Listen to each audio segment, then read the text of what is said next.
Patrones de diseño. Desde un punto de vista abstracto y general, podemos decir que un patrón de diseño es aquella serie de variables, constantes o características recurrentes identificables dentro de un universo determinado de sucesos u objetos. La principal característica que define a un patrón es la recurrencia.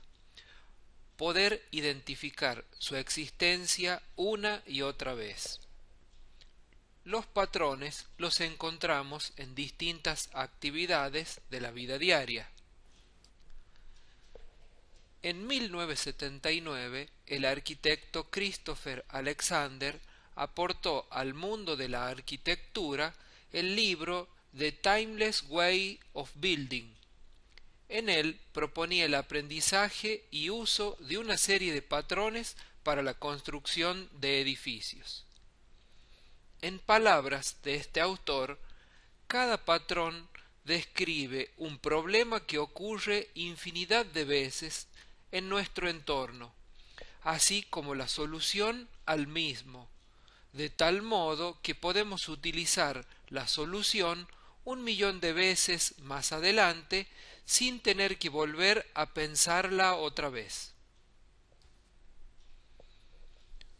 Utilizando el punto de vista de patrones y aplicado al hardware, nos permite decir que cada dispositivo de hardware en sí mismo sigue un patrón y constituye una solución a un problema determinado que puede ser aplicada n veces.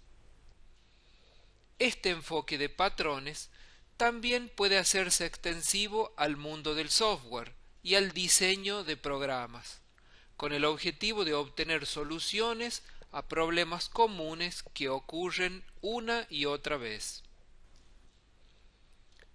Todo comienza con la identificación de un problema recurrente que necesita ser solucionado. Cuando la solución a este problema puede ser aplicada nuevamente cada vez que identifiquemos el mismo problema, ahí estamos en presencia de un patrón de diseño.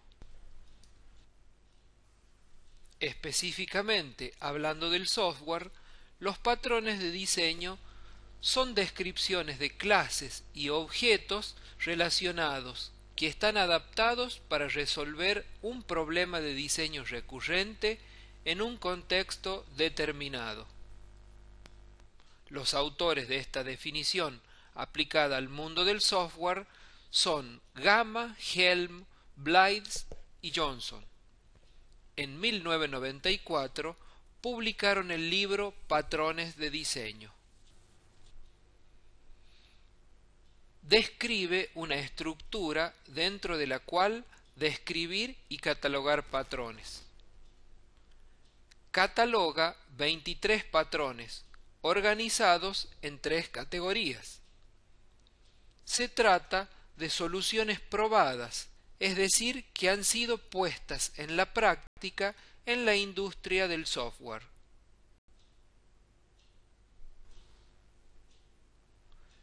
Es importante mencionar que los autores no crearon los patrones descritos en el libro, sino que son el resultado de estudiar numerosos proyectos de software, proyectos reales desarrollados en la comunidad del software. Los patrones de diseño se definen con un alto nivel de abstracción. Son independientes de los lenguajes de programación y de los detalles de implementación. Los patrones de diseño promueven y facilitan la reutilización de arquitecturas y diseños de software que han demostrado su validez en muchas aplicaciones.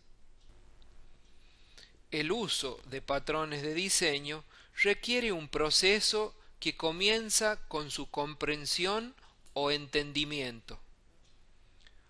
Luego continúa con el reconocimiento o identificación de los patrones. Y posteriormente, la internalización de la solución que brinda. La plantilla que propusieron los autores del libro para describir un patrón de diseño tiene los siguientes ítems. El nombre. Se utiliza para identificar al patrón. Es importante ya que será parte del vocabulario de diseño. Los nombres alternativos son otros nombres utilizados para describir a ese patrón. Propósito. Indica qué problema pretende solucionar este patrón. La motivación describe el problema y su contexto. Puede consistir de un ejemplo, un escenario que ilustre la clase de problemas que el patrón intenta resolver. En general, se entienden mejor los problemas concretos, es decir, se entienden mejor que si se lo expresa de manera abstracta. Estructura. Es la representación gráfica de las clases de objetos que participan en el patrón y de sus relaciones estructurales. Actualmente, lo más común es utilizar UML. La aplicabilidad nos indica en qué situaciones puede o debe aplicarse este patrón. Participantes. Son las clases y objetos que participan en el patrón y sus responsabilidades o roles. Consecuencias. ¿Qué efectos positivos y negativos implica el uso del patrón? ¿Cuáles son los compromisos de diseño que implica? ¿Qué aspectos de la estructura del sistema pueden variar de forma independiente? Colaboración. ¿Cómo colaboran los participantes para llevar a cabo sus responsabilidades y proporcionar el comportamiento deseado? Usos conocidos. Indica al menos 2 ejemplos de uso del patrón en aplicaciones reales. La implementación muestra cómo puede aplicarse el patrón en un lenguaje de programación, indicando qué dificultades implica su aplicación y qué aspectos dependientes del lenguaje se tienen que tener en cuenta. Código de ejemplo proporciona fragmentos de código que ilustran la implementación del patrón en uno o más lenguajes. Patrones relacionados. Se concentra en cuáles son los patrones más estrechamente relacionados con el patrón que se está describiendo. Los patrones se dividen en 3 grupos según el tipo de problema que resuelven. Los patrones de creación facilitan la tarea de creación de nuevos objetos, encapsulando este proceso. Los patrones estructurales especifican la forma en que unas clases se relacionan con otras. Tratan de desacoplar interfaz e implementación de clases y objetos. Los patrones de comportamiento tratan de las interacciones dinámicas entre clases y objetos. También gestionan algoritmos, relaciones y responsabilidades entre objetos. Dentro de los patrones creacionales tenemos Factory Method. Expone un método de creación delegando en subclases la implementación de dicho método. Abstract Factory nos provee una interfaz que delega la creación de un conjunto de objetos relacionados sin necesidad de especificar en ningún momento cuáles son las implementaciones concretas. Builder separa la creación de un objeto complejo de su estructura, de tal forma que el mismo proceso de construcción nos puede servir para crear representaciones diferentes. Prototype permite la creación de objetos basados en plantillas o prototipos. Un nuevo objeto se crea a partir de la clonación de otro objeto existente. Singleton limita a 1 el número de instancias posibles de una clase en nuestro programa y proporciona un punto de acceso global al mismo. Patrones estructurales. Adapter permite a dos clases con diferentes interfaces trabajar entre ellas, a través de un objeto intermedio con el que se comunican e interactúan. Bridge desacopla una abstracción de su implementación para que las dos puedan evolucionar de forma independiente. Composite sirve para construir objetos complejos a partir de otros más simples y similares entre sí, gracias a la composición recursiva y a una estructura en forma de árbol. Decorator permite añadir funcionalidad extra a un objeto de forma dinámica o estática, sin modificar el comportamiento del resto de objetos del mismo tipo. Facade es un objeto que proporciona una interfaz simplificada encapsulando partes de código más complejas, de tal forma que simplifica y aísla su uso. Un ejemplo podría ser crear una fachada para encapsular la funcionalidad de todo un subsistema. Flyweight sirve para eliminar o reducir la redundancia cuando tenemos gran cantidad de objetos que contienen información idéntica, además de lograr un equilibrio entre flexibilidad y rendimiento. Proxy se utiliza cuando se necesita proporcionar un punto de acceso controlado a un objeto. El objeto proxy es el objeto intermedio encargado de controlar dicho acceso. Patrones de comportamiento. Command permite solicitar una operación a un objeto sin conocer realmente el contenido de esta operación, ni el receptor real de la misma. Para ello se encapsula la petición como un objeto, con lo que además facilita la parametrización de los métodos. Chain of Responsibility evita acoplar al emisor y receptor de una petición, dando la posibilidad a varios receptores de consumirlo. Cada receptor tiene la opción de consumir esa petición o pasárselo al siguiente dentro de la cadena. Interpreter, dado un lenguaje, define una representación de su gramática y un mecanismo para evaluarla. Iterator define una interfaz que declara los métodos necesarios para acceder secuencialmente a un grupo de objetos de una colección. Mediator define un objeto que encapsula cómo un conjunto de objetos interactúan y se comunican entre sí. Memento es un patrón de diseño cuya finalidad es almacenar el estado de un objeto en un momento dado, de manera que se pueda restaurar a ese punto de manera sencilla.